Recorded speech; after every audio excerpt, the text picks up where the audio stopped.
Hello and welcome to the Patent Pending Made Simple podcast. I'm your host, Samar Shah, and with me is Jamie.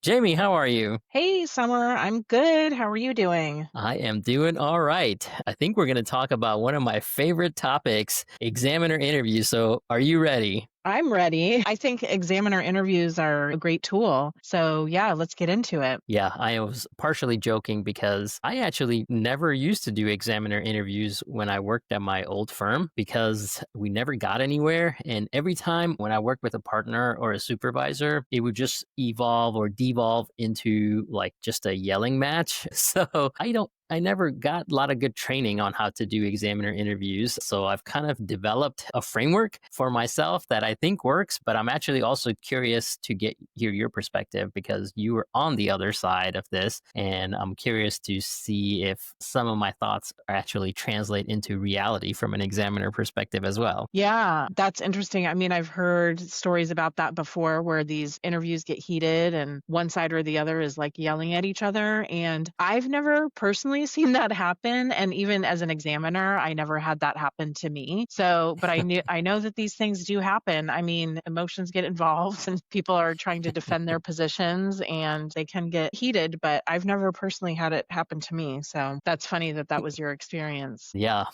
It only hurt the client. It never helped them, at least in my perspective.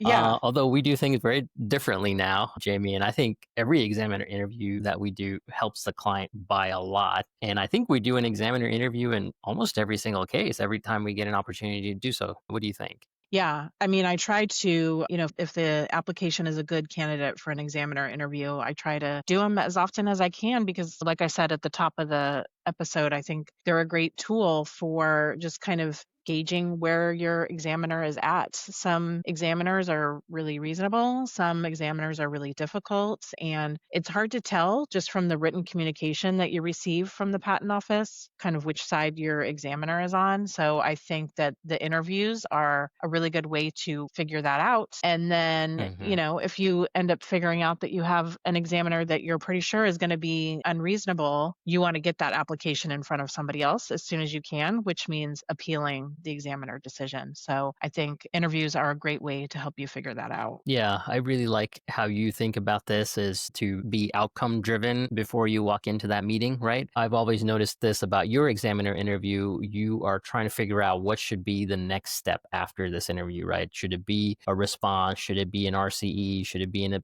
pre-appeal brief? So having that outcome in mind before you start, I think is a great place to be before you jump on the call. And Jamie, before we jump into what should you talk about or how you should talk to an examiner, can you maybe talk about what kind of mindset you should have, especially for our listeners who are maybe prosecuting their own application or they're very emotionally attached to their invention? What is the right mindset or frame of mind or reference that you should have before you jump on the call? Yeah, I think that's a great question. To me, the point of the examiner interview is just information gathering. I don't think arguing with the examiner gets you very far. So, to me, the main point of the examiner interview is to get some clarification on the examiner's position and just really, listen to what they have to say and try to really understand and absorb where they are coming from. I think once you understand that, you'll be better able to respond to their rejections or respond to their position. So to me, that's my mindset is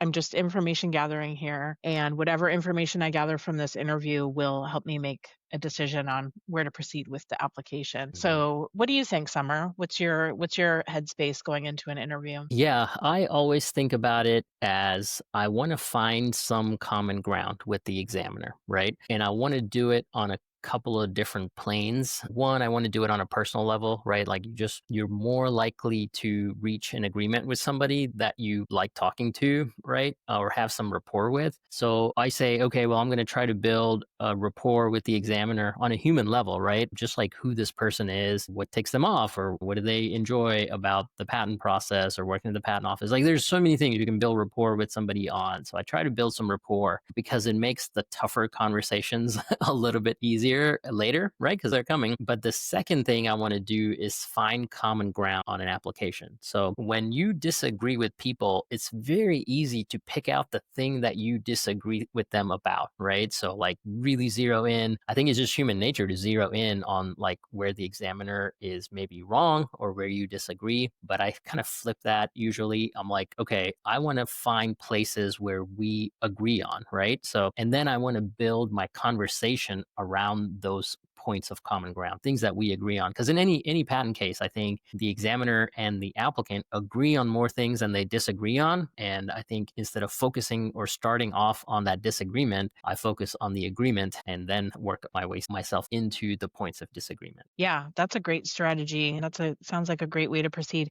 Can you talk a little bit more about the building rapport thing? Because in my experience, the examiners are really interested in keeping the call as brief as possible. So how do you use that limited amount of time to build rapport with the examiner? Like, can you give some examples about how you do that? Yeah, I am not admittedly the best at this because I'm usually happy to just kind of move to substantive stuff. Adam, our colleague, is like expert at this, right? Like he will sometimes have a call with an examiner and that lasts 1 hour long, right? I've never had that, but they're just like talking about so many things and like he just has a great way of building rapport and finding common ground with people in general, not just examiners.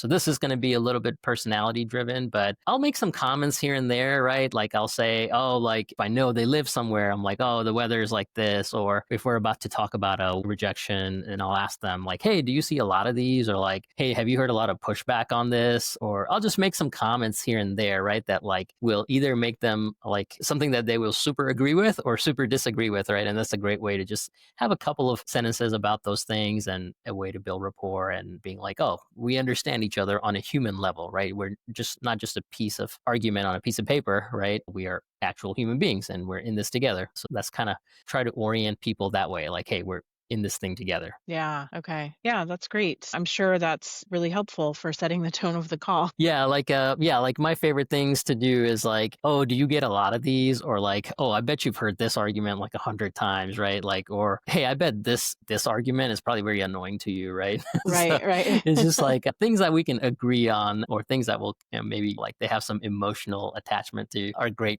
things to talk about. Yeah. Okay. Cool. So then what are some things you do to prepare? Like before you even get on the phone with the examiner, what are some things you might do to prepare for an interview with an examiner? Yeah, I mean, there is the amendment. So, if you're going to make amendments to the case, you want to prepare them ahead of time and send them to the examiner so they have a chance to review them and formulate opinions on those amendments. So that's one thing that you should do and send to examiner ahead of time and give them enough time to review those things. But the other big thing that I do is I just come up with arguments, right? So for every examiner interview, I'd want to usually have 4 or 5 arguments that I can present. And they're along different indices or dimensions, as I like to think of them. So there is the case law argument, right? So this is what a legal case said, and we are either analogous to that case or we are distinguishable from that case. So I want to have an argument along those lines. The second is the MPEP, the examining guidelines that examiners use to examine patent cases. I want to have support for my argument in the MPEP. The third thing I want to think about is I want to have support for my claim interpretation in some way, right? Whether it's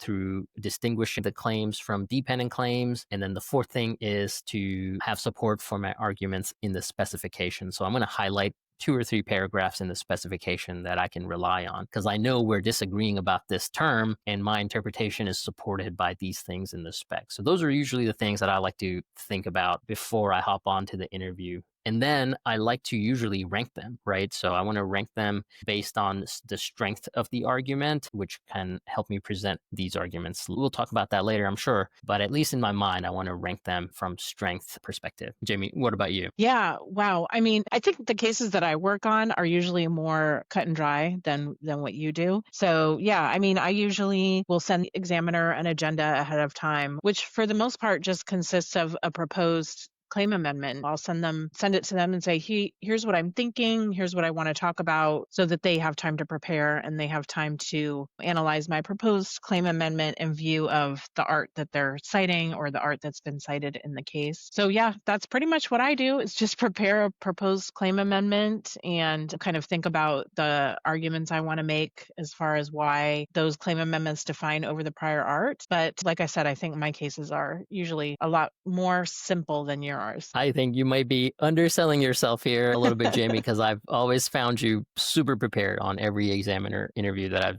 been on with you. I think it's sometimes kind of easy to kind of wrap yourself into your own echo chamber or your own belief that you're correct, that you can sometimes forget to poke holes in your arguments, right? And I think you do a really good job of this, because whenever you present an argument and the examiner starts poking holes in it, you're prepared with backup arguments, right? Or support, which is, I think, very important to do. One thing I'll add for our listeners is that when you send an agenda to the examiner, don't forget that whatever you send to them is part of the official record of the patent. So if you make admissions on that agenda, like those admissions are attached to the record of the patent permanently. So be careful about what you send to them. And if you make concessions or admissions on that agenda, that can come back and haunt you later. So be careful about that. Yeah, that's great advice. Also, I'm assuming it's the same for pro se applicants, but before we're able to email a proposed amendment or an agenda to the examiner, we have to file a special paper in the application that says we give permission for electronic communication. So I'm assuming that that's the same for pro se applicants, that they have to do that as well. Yeah, I think so. I don't know the exact answer, but yeah, I think there are regulations about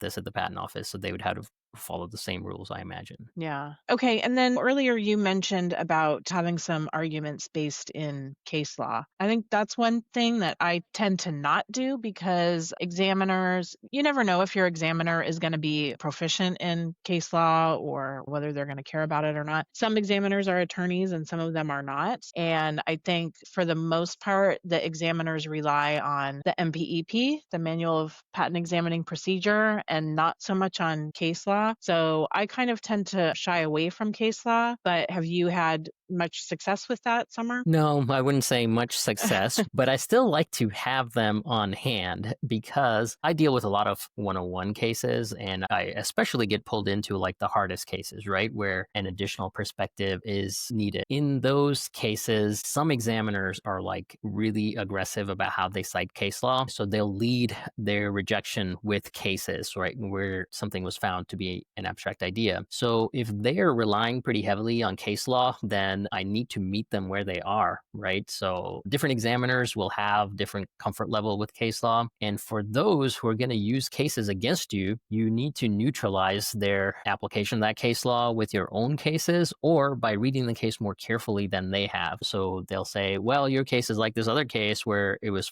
something was found to be an abstract idea. And I'll say, well, yes, but did you really read the facts of the case? The underlying facts are very different, even though the words of the claims are the same. So I always want to have those things in my back pocket. I use it two different ways. I mean, one is to neutralize the examiner's use of the case law. And then second is their supporting arguments, right? So sometimes like you're kind of winning an argument, but kind of not. But like one additional data point will tip the scales in your favor. In those cases, I'll bust out the case law and be like, well, I know you're on the fence on this, but like, look at this. Like, the Supreme Court found this, or the Federal Circuit found this. And hopefully that's enough to tip the balances. Yeah. Okay. That sounds good. Anything else? Yeah, no, I think that's good. Should we talk about, I have a lot of thoughts, as you can tell. Yeah.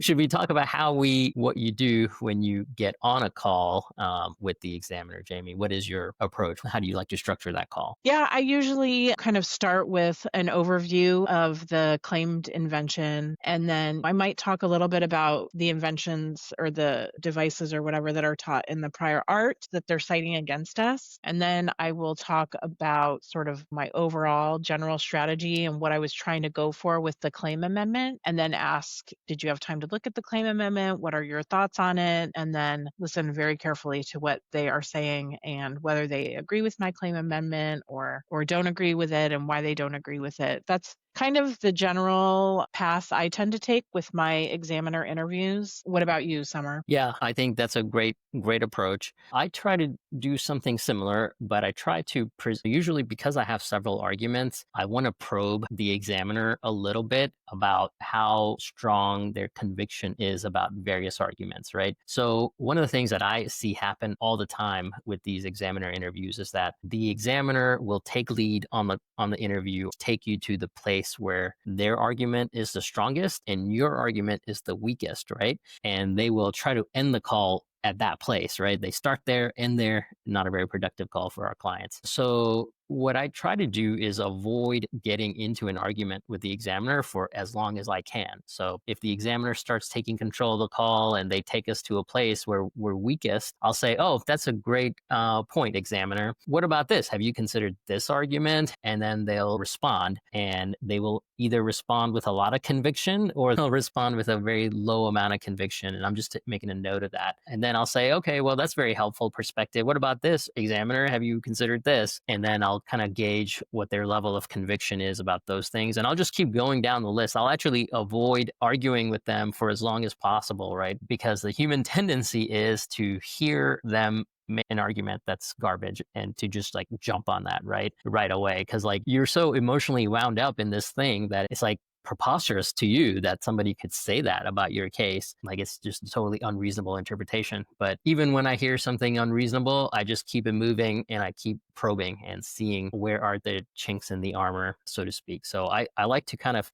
present all my stuff before I decide where I want to engage with them. And then you can strategically engage them on one thing where you're the strongest and they're the weakest, right? So that's how I like to think about it. Yeah, I think that's a great way to do it. And when they come back at me with something that I think is preposterous or ridiculous or just completely unreasonable, a lot of times I'll just kind of skip over that and make a mental note and think, well, we can take care of this on the written record. I feel like I have a strong position and their position is just not reasonable. I would tend to skip over those and try to find something that we can agree on. Yeah, I think you do that really well, Jamie, because it's so easy to get pulled into and sucked into argumentation with the Yeah. examiner, which is ultimately not the goal, right? Remember, the goal is to find common ground where you can agree. Yeah, yeah, that's a great way to look at it. Check your ego at the door. Yeah, right. Yeah, and I think that also probably goes back to the part we talked about at the beginning where with building rapport with the examiner. If the examiner can make some arguments and you can agree with them or concede, then they know that you're reasonable and I think they'd be more willing to work with you to try to come to a conclusion. Yeah, right, right. Yeah, that can happen. Yeah, I think this is hopefully really helpful for our listeners. The examiner interview is a great tool and it's very helpful to just get on the call, get on the phone with your examiner and kind of try to figure out where they're coming from, not necessarily like you were talking about, Summer, not necessarily get on the phone with the intent of trying to win an argument. Get on the phone and listen to them and try to really understand where they're coming from. So, okay. Yeah, I know we've touched on this in some other episodes, so I think it's great to have a full episode about it and how to do a useful, productive examiner interview. Okay, thanks, Summer. Bye. The Patent Strategy Podcast is recorded for informational purposes only and should not be considered legal, business, or professional advice. We are not responsible for any loss, damages, or liability that may arise from the use of this podcast. The podcast is not intended to replace professional legal advice and should not be treated as such. The views expressed in this podcast may not be those of the host or the management.